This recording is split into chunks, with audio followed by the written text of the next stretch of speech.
This is not the Mona Lisa. Da Vinci's student actually created this painting by matching the famous artist stroke for stroke while he painted his masterpiece. Da Vinci himself started the same way as a teenager, copying his own instructor's techniques.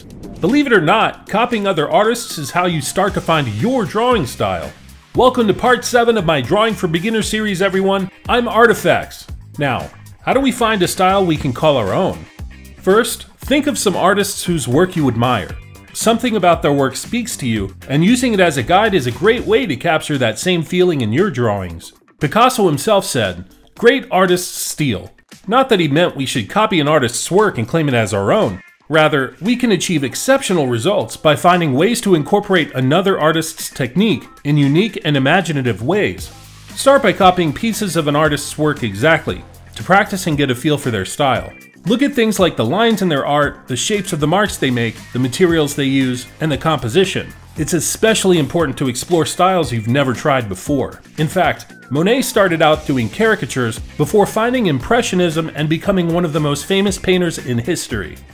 After you've practiced this style, think about the specific elements you're drawn to the most. For instance, anime characters have very expressive eyes that tell all kinds of stories, but they're usually very simple. So, what if we try to capture a similar feeling in a more realistic style? To achieve this, we can use similar shapes and proportions for the enlarged eyes, but then add shading and details with colored pencils to really bring them to life. Mixing styles and materials like this is a great way to add a unique angle to your work that you may not have considered before.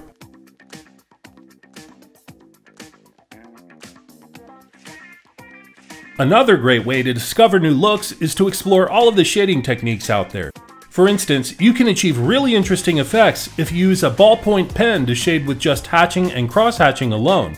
To learn more about shading techniques and where I typically use each one in my art, check out my 8 shading techniques video.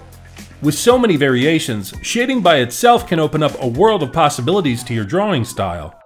To take your drawings in other directions, try mixing things up by combining different subjects that you find interesting. For instance, if you love typography, why not add letters to your composition? Something as simple as writing words in different colors can create fascinating effects. The more you mix up your materials, techniques, and subjects, the closer you could be to finding a unique design style that you really love. After you've spent time exploring, you'll eventually see your work trending in a particular direction.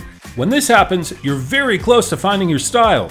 Back when I was in figure drawing class, my instructor noticed the angles in my technical sketches and told me to focus on that specifically. He told me to really push the angles as far as possible. At the time, I thought the idea was strange, because the angles were mostly a result of the construction lines that I used to form the figures. But I kept pushing it and came up with some very interesting sketches. Now, this is one of my signature styles.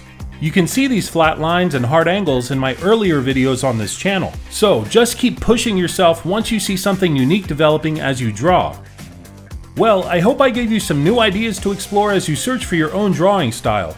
Don't forget to like and share this video if you found it helpful.